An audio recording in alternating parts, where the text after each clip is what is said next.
Good afternoon and welcome to this week's edition of the People Progressing Podcast. And today I have a Vistage chair, David Heaps. He also runs a business called Realignment Business Solutions. We'll get into that here in a minute.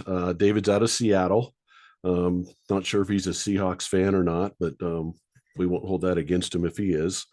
But David, I'm happy to have you on our show. And I just want you to kind of start it out by telling us where you're from, what you like to do as a kid, and some of the things that kind of got you to where you're at now.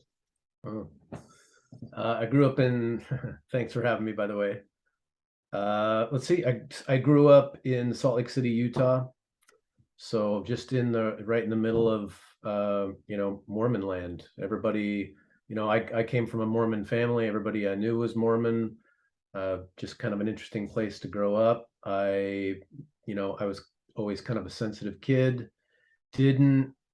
Didn't do great in school. Didn't really appeal to my style of learning. So I spent, I'd say, all of my school years all the way up through high school just feeling kind of stupid, actually. Like I couldn't get into what was being offered, and so I just concluded that life wasn't meant to go a certain way for me. I wasn't a smart person. I did things to distract myself. I played sports, played football. I was an artist. I drew for the school paper and so forth. And it wasn't until I kind of got out in the world and got a job and started working that I realized I wasn't dumb, and found myself getting promoted pretty quickly through the ranks at different places I'd been. I don't know if you want me to go into kind of where I started working, or if you just stop me, slow me down, wherever you want to know. Well, yeah, I am interested in that because there's a lot of people out there who feel the same way or felt the same way you did going through school. And a lot of it's because they weren't into subjects and stuff that maybe were their passion, were things that they could really relate to. And then once you got out of school, you did not go to college. You went right to the work world, right? Yeah.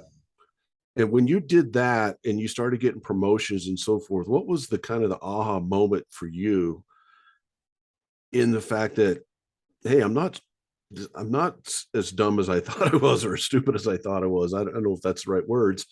But what was the kind of the aha moment that made you feel like I can do this?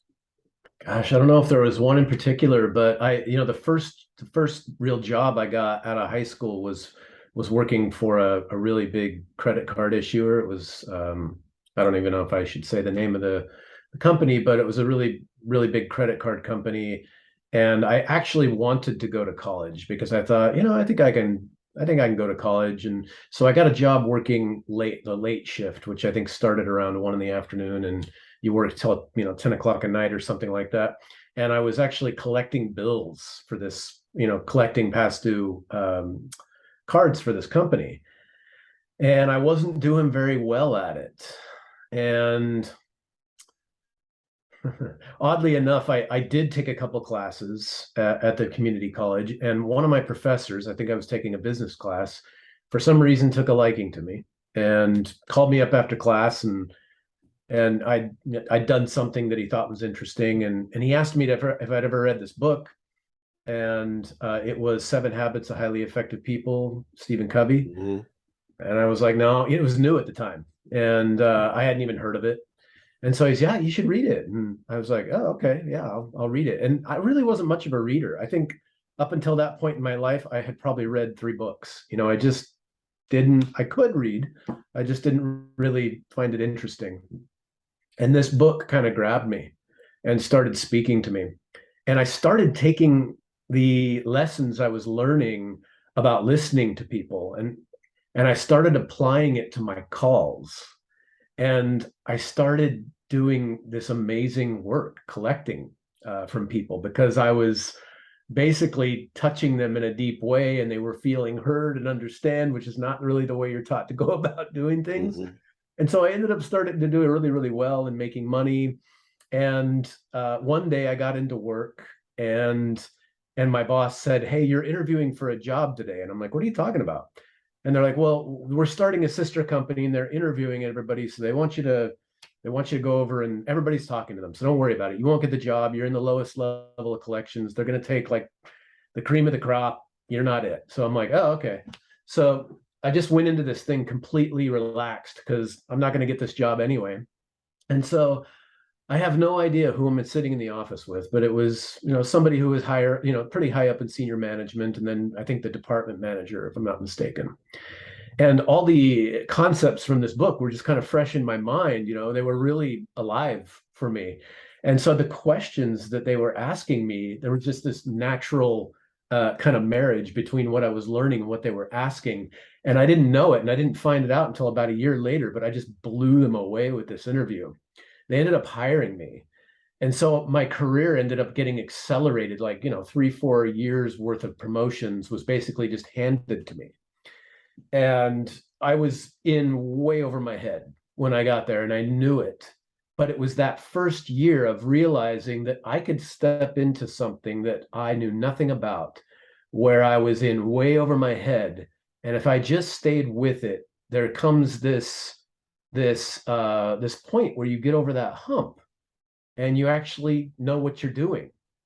And I think because I started at such a disadvantage in my own mind, and because I was so hard on myself, I worked that much harder to really understand things. And so my learning, I feel like, was very, very deep. It was very, very important to me. And so somewhere in that first year, I realized, oh, I could do this anywhere. I mean, within reason. Obviously, I'm not going to go to a hospital and think I can be a physician. But in the business world, I just figured there's probably not a lot I can't do if I just get in there and really work hard and do my best. And eventually you just absorb your surroundings and you start to figure it out. So that's kind of when I figured it out. I was pretty young. That is an amazing story. That's a cool story because you really went from a person with not a lot of confidence, not a lot of confidence coming out of high school in terms of what happened there, not a lot of confidence with your first job because of what was happening there. Yeah. You read a book and it turns out, The 7 Habits by Stephen Covey. Mm-hmm. And you mentioned something that really caught me was the listening piece. Mm. I think one of the top things that a great leader has to have is listening skills. What did that book, or what did you learn from that about listening that was so important for you moving forward? That nobody does it. Wow. Yeah. That nobody listens. And because well, I don't want to say nobody, it's Yeah. not really common for people Yeah. to really listen. And because of that, there's a world full of people out there who want to be understood, who don't feel understood. And so I just knew, wow, if I could just be curious, if I can ask the right questions and be interested and listen and let them know that I've heard them, and find a way to let them know that I've heard them and I'm understanding what they're saying to me, I'll bet that's really powerful medicine. Mm-hmm. And it turns out that's the most powerful medicine I've come across in my entire life. And I've built my whole life around listening and asking questions and really listening. Well, and I think that goes back to, I say you need to listen to learn, or you need to learn to listen Mm-hmm. so you can listen to learn. And I think it goes back to, for me, I love to listen to people because people intrigue me. And how much can I learn from that person by listening to their story, where they've come from? Like, just listening to your story right now is so intriguing.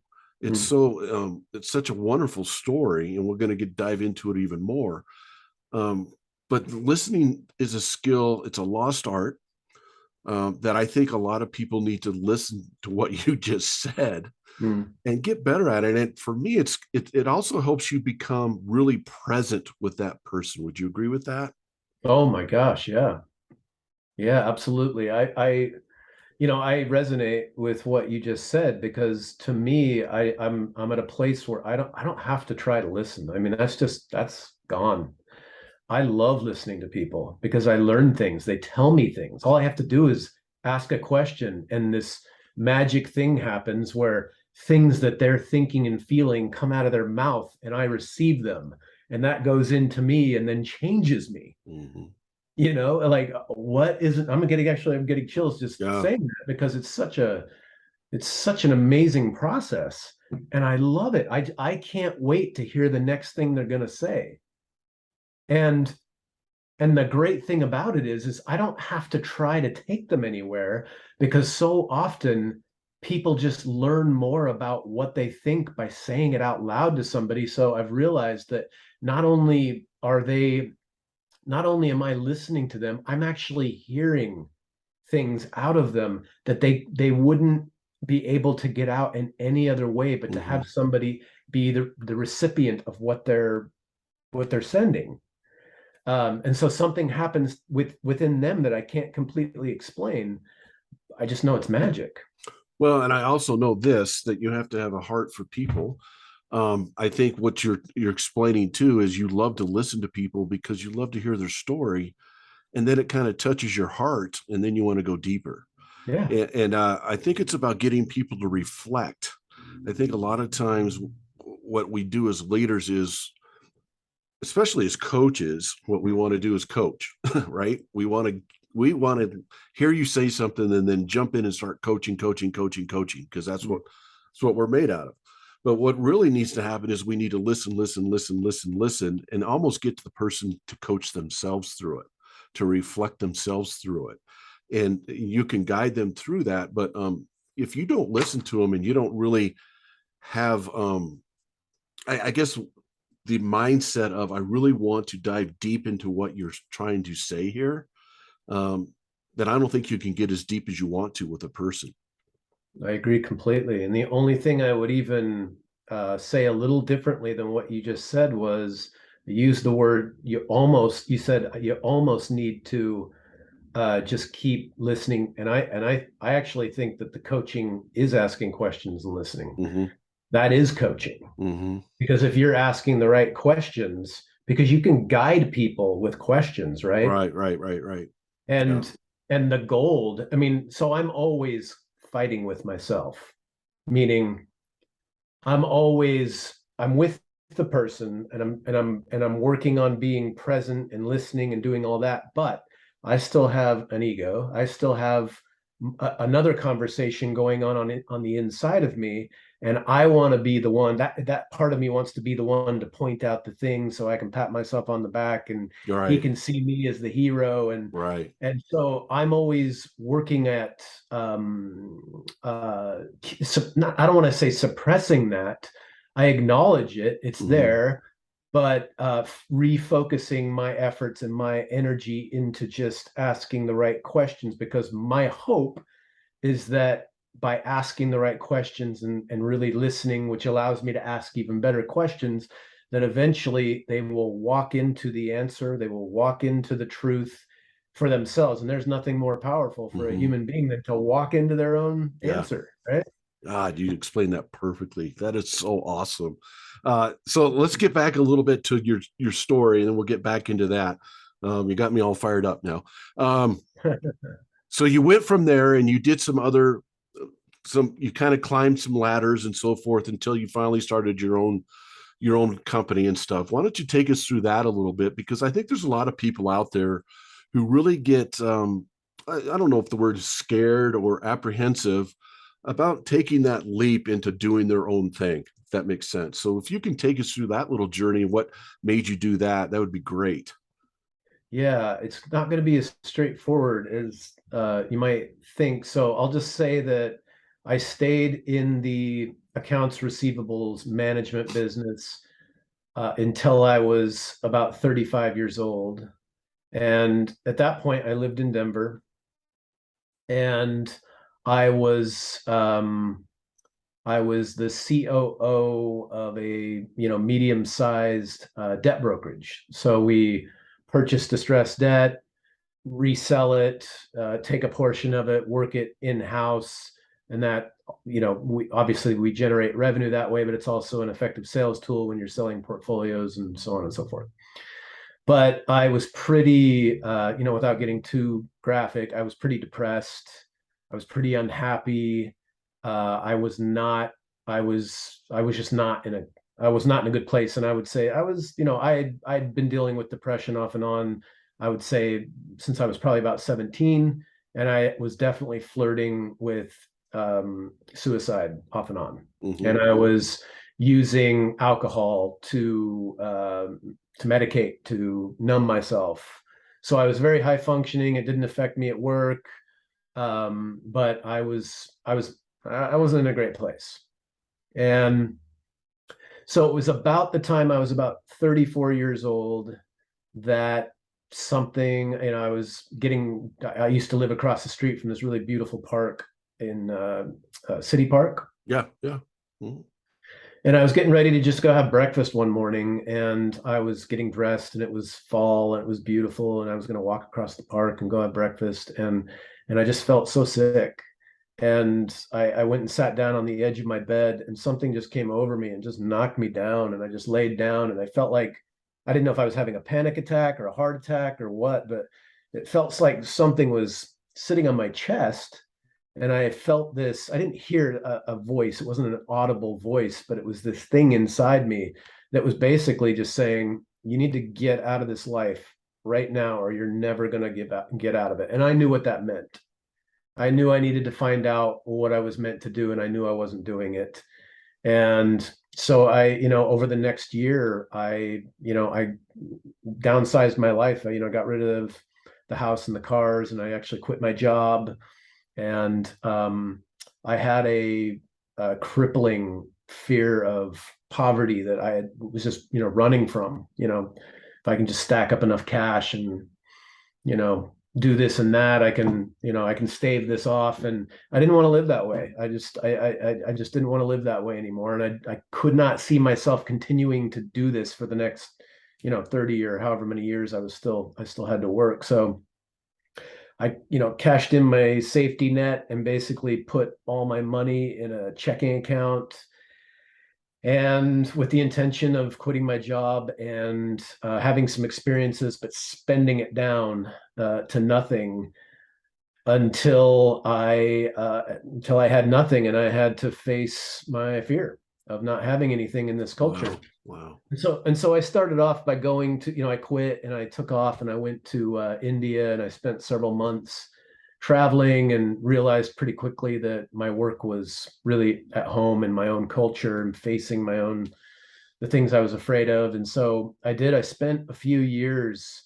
really keeping myself, I don't want to use the term homeless, because never at any point was I sleeping on the street or anything like that. But I purposely didn't, go and get a job and have a home. And I stayed with people. I helped a few different people start some businesses. I never made enough money that I could start to get sucked into the life that I was actually trying to hold at bay, because I knew I had some work to do. And I really didn't know what that meant, but I just knew I needed to stay poor for a while, which was really scary for me. But I learned a lot. And so I had done that for a number of years. And then I met a woman online who lived in Seattle, and I fell in love with her, and she had children and a life there. And so I moved to Seattle. And so I was like 37 years old at this point. I haven't been in the workforce for a few years, and all of a sudden my life's getting very different, because I can't just, Yeah. Yeah. So I got back into the workforce, and for the first time in my life, every door I knocked on was just shut to me. It was insane. Like, it was probably the scariest time of my life. I'm living with this beautiful woman, with her children, and she's just amazing and patient. And for the first time in my life, somebody's not going, "Hey, come work for me and do this, and here's money." And it was so humbling. And I ended up taking a job that just was not what I wanted, but I had to do something. And I did it for a couple of years, and it was really, really hard to do, because I felt like I'd really gone backwards. And to make a really long story short, I got to the end of my rope. I ended up leaving that job, and I ended up, this is where it gets a little strange, but I ended up I was watching a documentary on YouTube about shamanism in Peru. And I saw this old shaman, and something inside me just went, you need to go to Peru and find this guy. And so I went to Peru, and I spent 3 weeks in Peru, and I found this guy, and I found out that I am a shaman, and that I had to get on this learning path, which requires going into the jungle and spending months at a time by yourself in silence, nearly starving, um, while you learn from these plant medicines, And so it was while I was in one of these 3-month diets in isolation, in silence, that I had this uh, what's the word? Inspiration to write this paper about leadership. I think it was called The Vulnerable Leader. And when I got home, I was doing I was doing a little bit of work for somebody, just some kind of one-off stuff. And I got a call, or excuse me, I got an impulse to send this paper out to a few people. And there was one guy that I had met, and I had breakfast with him once. He was this really successful consultant, and I just thought, hey, I'm going to send this to him. Why not? And he called me a few weeks later, and he's like, hey, can you meet for coffee? And I said, sure. And so I met this gentleman for coffee, and he told me that he had been running this Vistage group for the last almost 20 years, and he was looking to retire, and he thought I would be great at taking over this group and chairing it. And would I be interested in coming to learn how to run the group? And so I said, yes, because I had made a commitment years earlier that whatever dropped in my lap, whatever life presented to me, I would say yes to it. So I said yes to it, and that was about 5 years ago. Wow. What And a so, story. yeah. And so it really was surprising to me. I hadn't made a conscious effort and a plan to get back into the corporate world in that particular way. It sort of just showed up. And then as far as, that's just a small part of what I do. The majority of my business is executive coaching and just coaching in general, because I work with business leaders, non-business leaders, housewives, artists, Yeah. name it. And it just sort of happened.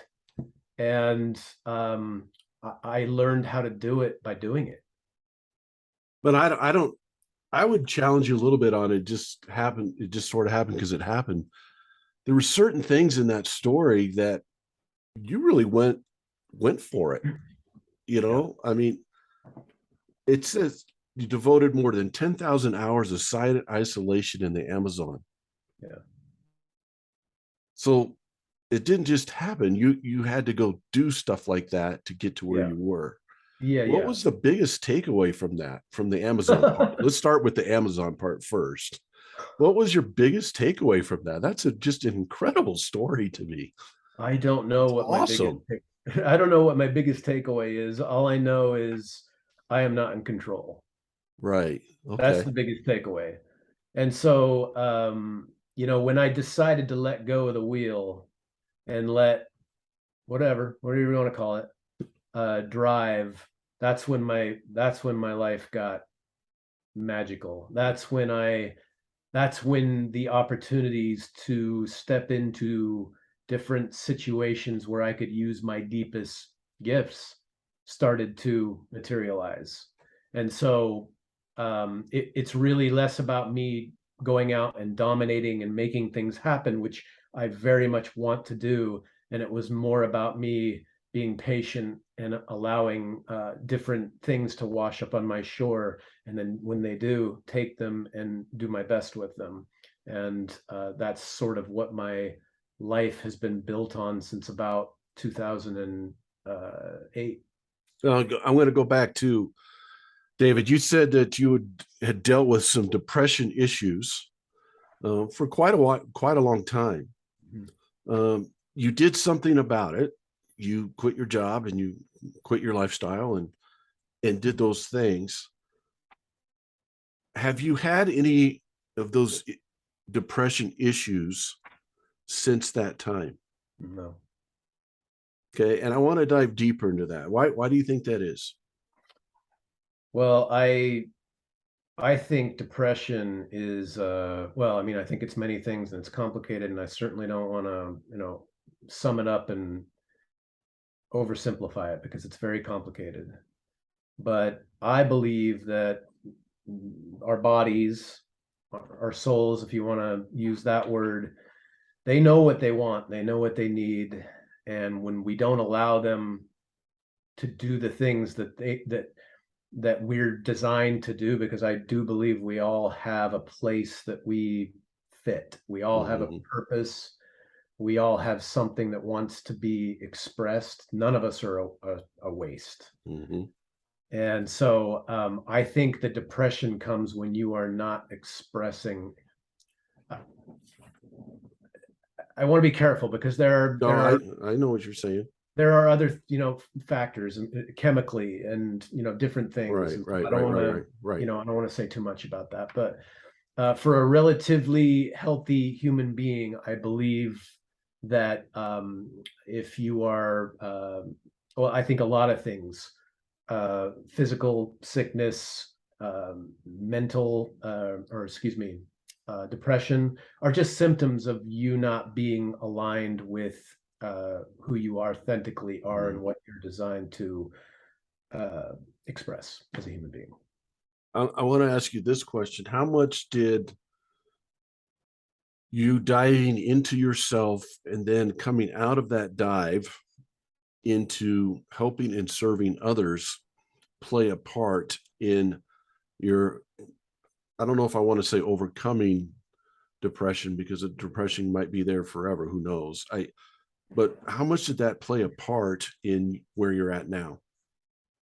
So I'm sorry, I'm not sure I understood the question. Okay, my question is this. I want to dive deep into this. You did a whole bunch of stuff for yourself. You went down to the Amazon rainforest. You traveled to India. You um, watched the YouTube video. You did all those things, and out of that came a life of service. Mm, Now you're serving others. I'm helping housewives with coaching them. I'm coaching business leaders. I'm coaching all sorts of different people. mhm. So you jumped into a life of serving others. Yeah. Did you feel a great satisfaction with being able to do that? Yes. Yeah. It's you know, okay. So I'll say this. It's a little, I'm sure you get this because you're a coach. It's a unique position to be in, right? Mm-hmm. And so sometimes inevitably, if you're doing this kind of work, you're going to hear very kindly from somebody, very generously, wow, you're such a great guy, you're so this, they're very complimentary. And I'm getting better at receiving those things and just, oh, thank you, that's really Mm-hmm. nice of you to say. However, inside, I am I'm laughing because it's if service is a difficult thing, it's I am I am serving myself. Mm-hmm. I know that I am aligned with, I guess, the will of life, because the thing I want to do most, that feels the best to me, happens to be a service to other people, Mm-hmm. right? Yeah, yeah. Yeah. And So yeah, go well, ahead. that's a beautiful way to put it, because I look back at the job that you had before you had that morning where you felt sick and laying on your bed and something weighing on your chest and something Yeah, telling you need to get out of this. yeah. I want to ask you this question. Did you feel like you were helping or serving others in that job like you do now? I would look. I mean, I was just kind of discovering the the deeper parts of myself. I still was, but I really wasn't in a place where I felt shackled a bit. I Mm-hmm. felt I felt my wings were clipped. I Hmm. couldn't really. I had a couple of experiences that were really amazing and that kind of woke me up to the fact that I was probably supposed to do something more with these particular gifts that I had, but I didn't know how to articulate it. All I knew is I wanted to help people, and Hmm. that's a really crappy place to start. When Yeah, you're no, 25 and yeah. I think it's a beautiful story, to be honest with you, because I was kind of in the same place. Mm, I was working for a company. Um, I had to call on 127 grocery stores. I had 7 stores a day. I was driving mm, 38,000 miles in 9 months. mm, Um, and I was by myself all day long, just mm, checking to see if the products of our company were on their shelves that were supposed to be on their shelves. Store managers didn't like me in there unless they needed me to come in and do a store reset form or something like that. And I got to a point almost the same way. I'm like, I'm not doing anything for anybody here. And this scares the living, you know what, out of me. mm. Because if this is what I'm going to do for the rest of my life, I don't know if I can do this. Yeah. It just scared me. And the depression, kind of like what you're saying. And then they offered me a promotion, they offered me a raise, and I turned them down and gave my car keys back to my company car. And I went back and became a teacher and a coach. And it was a passion for me that I could serve others and help others. And it brought me out of it. I wasn't scared anymore. I wasn't, petrified of having to go to work and not like it. I say this on every podcast that I do. 70% of Americans are disengaged at work. Mm, And so 7 out of 10 people driving down the highway every day to go to work are pissed. mm, And it's like, I didn't want to be that person. mm, Um, and your story kind of illustrates this. I'm not trying to put words in your mouth, but it kind of illustrates how you have to take sometimes that leap of faith. In your case, fighting off one of your things that you scared you the most, not having money, mhm, and you just dove right into that, and and you came out on the other side so much more peaceful, relaxed, fulfilled. Um, Tell me if I'm wrong. Yeah, I mean, it's just been it still is a continual learning of just allowing myself to be taken care of by Yeah, life, yeah. right? God, it's beautiful. How you've just described that can help so many people.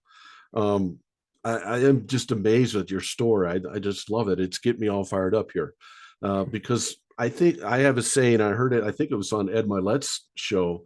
He said something to the effect of, "When you're feeling helpless, help others, Mm, and when you're feeling down and out, serve mm, others." mm, And I truly believe that really helps people because it gives them a purpose, mm, gives them a purpose in life. My saying is, if you find your purpose when your purpose is greater than yourself. mm, mm, And I think when people can find that and that service of others and helping others, it gives them a satisfaction that it's serving them as well. mm, I always tell people, try to make someone else's day better, because if you do, your day will be better. mm, mm. And so those are some things that, man, this is cool. This is really cool. I'm really excited about this. So let's keep going with what you're doing now. Let's go into some leadership talk a little bit. So help people with some leadership talk. What do you think? If I asked you, and I asked some leadership people on this a lot, and I don't want to put you on the spot, if you could name maybe the top 3 things that a good solid leader has, what would they be? The top three things that a good solid leader has. Well, I mean, obviously, technical knowledge. They obviously need to know what they're talking about, and obviously they need to have some experience, because that is just the greatest teacher. But where I where I tend to focus, Yeah, and yeah, where I think the greatest, where because I see what I see, right, right. so that's where I focus most of my energy. So maybe I wouldn't frame it as what do I think. Well, maybe I would frame it as what do I think a good solid leader needs to have. A healthy a healthy dose of humility Love it. as they self-awareness, like deepening self-awareness, because what I run into in my work is leader after leader after leader, especially nowadays, especially in the Pacific Northwest, leaders who are afraid of their own people. Mm-hmm.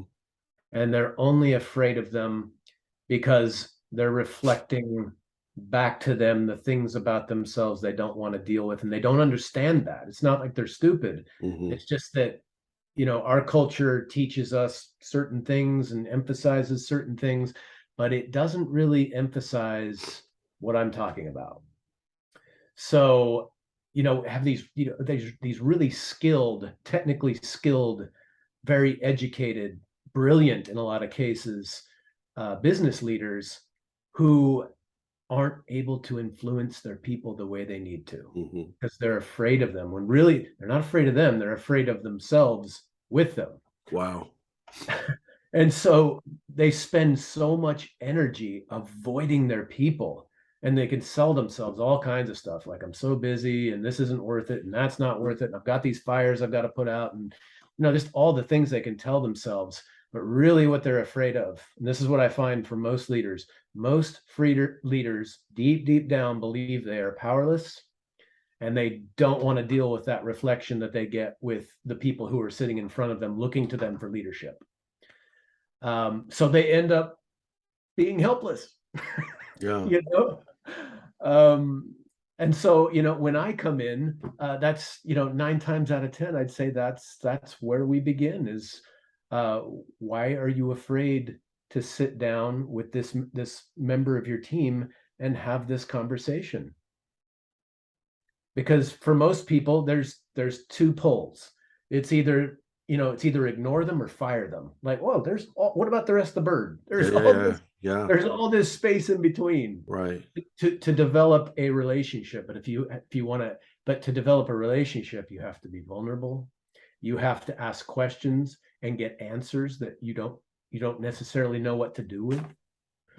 Anyway, that's just a little bit, but that's kind of that's really where I like to focus. Well, I think that's huge. Humility is gigantic, and I think a lot of leaders are afraid to be have humility or vulnerability because it puts them out there, and there's things out there that they don't think that they want people to know about.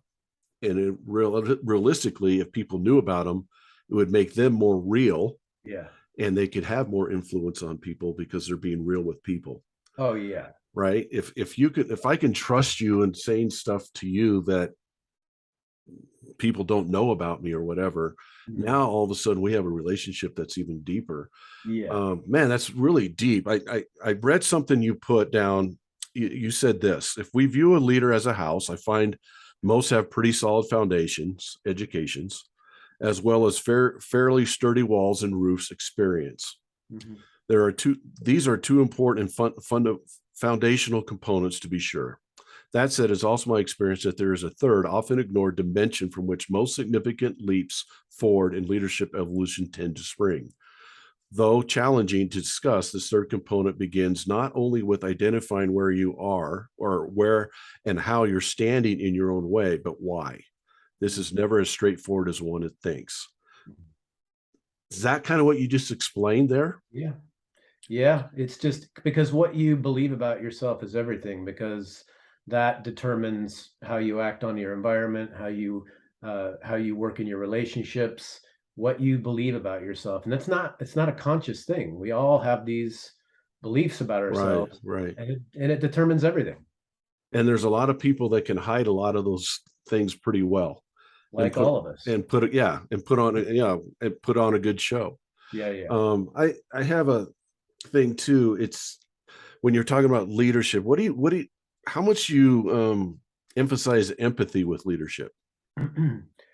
I don't spend a lot of time talking about it. Why? What do you ask? Well, I ask that because I think that's one of mine. I Mm, think a great leader needs to have empathy, needs to be able to put themselves in the other person's shoe.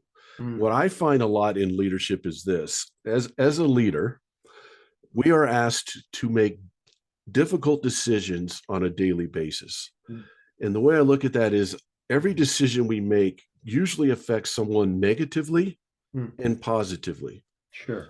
where what most leaders will deal with the person who it affects positively because it's Mm, easier. mm, So if I have you and another guy up for a promotion and I give it to you, okay, how is Jim Smith, the other guy, feeling? And where is he going to be in my company mhm, in terms of showing up the next day? mm, mm, Well, most leaders, what I find is this: they give David I give David the promotion. mm, So I spend my time now with David because that's a simple, easy way for me because I know David is now happy with me. mm, So he's feeling good that I gave him the promotion. He's liking me and everything else. So that's an easy thing for me to do. And I just kind of let Jim Smith go off in the sunset and not say much to him. And I mm, think that's a huge mistake of leaders. The mm, empathy piece for me would be, how would I feel if I'm Jim Smith? If I'm Jim Smith, how do I feel coming to work the next day? Okay, what do I need to do to make him feel still feel like he's a major cog in our organization? It might be a conversation where I would like to go up to Jim Smith and say, hey, I know that David got this promotion. You're right there. These are a few things that I'm going to help you with that we can keep working on. And mm, the next promotion comes up, maybe that will be your time, mhm, but I don't want you to get down on this. It's mm, it's spending that quality time with the person that the decision affects negatively. mm. And that's to me where the empathy piece comes in. Yeah, yeah, I like that a lot. I think you and I are probably saying similar things. Uh-huh. I might use the word awareness where Right. you use empathy. Right. Yeah, Yeah, the emotional intelligence of yourself and having the wherewithal of what is someone else feeling, yeah, where are they at with this? Because when I make that decision, I've dealt with leaders who have told me this: if they don't like it, they can leave. And it's like, well, if you don't like it, if they don't like it and they leave, the next person that comes in might not like it either. And what do you yeah, have here? It's called, yeah, in athletics, we call it losing the locker room. When a coach loses the locker room, good luck having that team ever win very much. yeah, And it's kind of the same in the business world. When you've lost your boardroom or you've lost your management room or whatever, good luck in that in really being successful in that organization. mm, Um, so the power to influence and be influenced by those whom we're transforming is at the heart of great leadership. What does that mean? mm. Well, let me turn that around. What do you think it means? I I used to think this. It's a great question. I love that because I used to think the term influencing is kind of almost a negative term. Mm, Like I'm trying to help somebody do something they don't want to do, mm, and it's not necessarily that. I say this. I think as leaders, it's hard to motivate people, but I think it's easy to inspire people to motivate themselves. mm, And I think if you show people that you care about them and you inspire them, then you'll be able to influence them in the right ways going forward. mhm. Yeah, that's great. Um, so what I encourage and what I am always working on myself is deepening and having very deep, real relationships with the people that I lead, right? That means having conversations that are fun and light. That means having conversations that aren't so fun and aren't so light, but trusting that person enough and giving ourselves the time and the space to get into those conversations and really connect and relate with one another and really be courageous enough to get in and have conversations that you don't know where they're going to go. Like you don't know what this person sitting next to you is, you don't know where they're going to take it, how they're going Mhm. to react, but being willing to stay in it with them, right? And inviting Ah, them that's awesome. and then inviting them to stay in it with you, like let's stay in this discomfort, this whatever this is for us, like, and then through that process, because we're going into a space that gets created by us being willing to stay in that discomfort, a third thing gets created and we both learn from it, so we both end up getting transformed by this relationship. It's beautiful. right? And by doing that, how much does that show that person you care about them? I think it doesn't even need to be stated at that No, point. not at all. It's their actions speak louder than words in that point. I it's so beautiful the way you describe that, and I think where uh, you just made me think about this. A lot of leaders go wrong, and even me sometimes as a coach. Back in the day, I can remember thinking, well, I don't know if I can get very close to this person because it might be a person that might not be with us later on. So I'm afraid to get closer to that person. Yeah, And I think a lot of leaders are that way. They're afraid to, yeah, they want to keep a barrier between them and the people they lead. Well, yeah, that barrier is basically keeping them from being able to influence, inspire, yeah. coach, progress, help that person grow. That barrier is a true barrier. It's a barrier. Yeah, Exactly. Yeah, yeah, yeah, yeah. It's completely antithetical to what you are wanting to actually do, whether you know it or not. right. Because what you really want to do is to be able to sit down with that person and say, I need help doing this. And have them, before you even get that sentence out of your mouth, be like, whatever it is, I want to help you do it. Hmm. And that only happens when you have relationship. Hmm. You have, I mean, I'll use the L word, when you love each other. Yeah, yeah. You love and you care about each Hmm. other. And that doesn't mean, I mean, with my clients, I love the fact that I can say to them and mean it. There is nothing beyond, something that's illegal and just horrible that you can't bring into this conversation. We can talk about anything. Now, Hmm. whether or not I can do anything but just be with you while you talk about this, that remains to be seen. But there is nothing I can't handle. Like, you bring it. Like, please bring it in. I want you to bring all of you, and I'm going to do the same. And that just builds a bond, a foundation from which you can do anything. And so the idea of being afraid of somebody that's working for you, or like, for example, some people, um, uh, oh gosh, I just lost my train of thought. That's gone. Well, I want to touch on that a little bit too. So, Okay.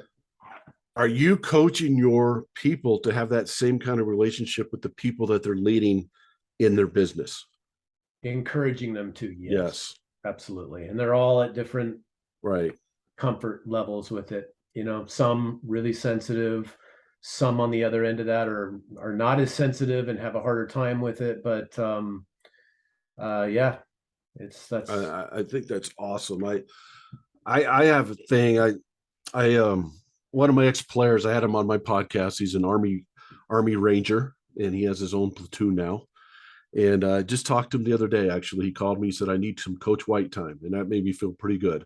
But I talked to him for a long time. But he said to me on a podcast, and it was really interesting. He said, "You manage machines, you coach people." mm, So my thing is now is I don't think we should have management teams. I think we should have coaching teams. Like, mm, and I think we shouldn't have performance review. I think we should have growth review. mm. And it doesn't mean that that's a touchy feely thing, because a coach sometimes has to get down and dirty with you and has Yeah, to get after you a little bit to yeah, get you going. yeah, But it gets your whole organization in what kind of a mindset, a growth mindset, a progressive mindset. yeah, Um, a performance review, I always tell people this: if you have a performance review the night before, if you're the one having the performance review given to you mhm, the night before, you have such a high anxiety. You get up in the morning, you have anxiety. If you're the one giving the performance review, you probably have anxiety. But if you just change that to growth review, mm. do you think that the anxiety is now lessened or even taken away, in the sense that I'm coming in to meet with my coach, my boss, David, Mm. and I don't think we should call people boss anymore either, but my coach, David, Mhm. and David's going to help me grow today. Yeah, I love And it. but some of the things that he's going to help me grow on, he really needs to kind of get after me a little bit, but I know he's going to be there for me to help me get there, to help me Yeah, grow. and I love this conversation because sometimes you do need to have a tough conversation. Right. But if you've got that relationship, It's not like this boss sitting down and saying, wagging their finger saying, you Right, need to get right, your shit together. Sorry, I'm right. just You're good. okay. You need to get it together, Yeah, or else, which is what a lot of people resort to right. because they don't have these relationships very well formed. But if you have a solid relationship with the person, you can just sit down and almost not even need to finish your sentence. Hmm. Just Hmm. say, "Hey, I want to talk about this." Oh yeah, that. Well, talk to me. Like, what's going on? I'm concerned about you. Like, what's happening? That's a very different conversation. And the way you go about that is not putting them on the defense. And the way you're going about that is putting them in a seat that says, this guy cares about me. I can open up to him.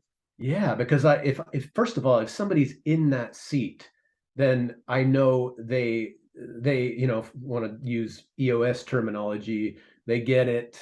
They want it. They're capable of doing it. So all those things have already been determined. If you're not doing it, there's something wrong. Right, right. And it's within you, and I want to know what is that, and can we do anything about it? And if not, tell me. We got to figure this out, because the reason we're here is to push this thing forward, and you're an integral piece of that. That's So awesome. help me understand. Yeah. Gosh, that's great. All right. I think we could probably keep going for a couple hours, but we're almost at an hour already. Yeah. I just want to ask you three more questions. Okay. I wrote a book called The Three Ps, Finding Your Purpose, Perspective, and Passion. Uh-huh. So I ask every one of my guests, what is your purpose in life? Oh man. Yeah. Serve life. And what is your passion? Serving life. And I tell people your purpose and your passion usually equal each other. Yeah. And what holds it together is your perspective. What's your Mm. perspective on life? My perspective is I don't have any control, and the only thing that matters is that I continue to surrender to this magical, amazing thing that I don't understand, and continue serving life by giving my gifts to the best of my ability. I love That's that. it. I think where you've gone in your life is this: you have a true gift of service. You have a true gift of helping others. You have a true gift of feeling when people need help, and how much you can help them through difficult times or whatever. Hmm. You have so many true gifts that are based on helping, serving, and guiding people. Hmm. And the one of the cool things that I love about you is you're using those gifts in the service of others. And that gives us peace in our life. When we can use our true gifts in the service of others, we've kind of reached a, I don't want to say pinnacle because I think that's finalized, but I think that you reach place of peace in your life when you're using your gifts in service of others. Would you agree with I that? Yes, absolutely. And I just wanted to say that I believe that everybody has the same purpose, Do too. and that is to serve life. Yeah. To serve life so we can continue to do this thing and serve each other. Yeah. Yeah. I mean, that's it, but everybody has their own way of serving life. Right. It's Right. everybody, it's unique to them. So the challenge, the adventure, is figuring out what that is for you. Yeah. That's awesome. Yeah. And then staying in it. I have a whole series on once you're in there, like you're in there. If you drew a circle of your purpose, you're in there. You're in that circle. But there's a lot of things that come at us on a daily basis that try to take us out of there. A lot of negative Yeah. things, a lot of arrows that shoot and try to pop that bubble and get you out. Yeah. And that's kind of the key to it now, is staying in there. How do I stay in there? How do I fight off all the noise that's coming at me? Hmm. And it's, to me, it's just keep serving, right? Just keep doing what you're doing and making people feel good about themselves and the world they live in. Man, you're amazing, David. You and I got to meet a couple weeks ago, and you really helped me through a couple things in our first meeting, and I appreciated that a lot. And I knew I had to get you on my show, and what a powerful show this is going to be for people to listen to. I really appreciate you taking the time. I know you're truly a really busy person, But this has been a blessing for me, and I hope it's a blessing for everyone that listens. So I want to thank you for coming on. Such a pleasure. I'm so glad you reached out and that we're forming a relationship. Yeah, this is awesome. I Really wish unexpected. it is. It's kind of came up out of the blue, and man, it's kind of weird how that happens. But this is going to be an ongoing thing. You and I think, could sit down and talk about this stuff for a long time. So I really appreciate you coming on. And I want to thank our listeners for listening again to this week's edition of the People Progressing Podcast. I'm Joe White. You can get a hold of me through Coach Joe White 97 at gmail.com, or get on my website at coachjoewhiteconsulting.com. David, is there any way, if you want people to get a hold of you, is there any special way they can get a hold of you? I think just going to my website is leadering, LEADERING.com. Okay. I highly suggest you guys do that. I went on there the other day. A lot of great information on there for you. You can keep learning, growing, and progressing. Thanks for listening to this week's edition of the People Progressing Podcast. And I hope you have a great week and a great, keep growing and keep progressing. Thank you so much. Thanks, Joe.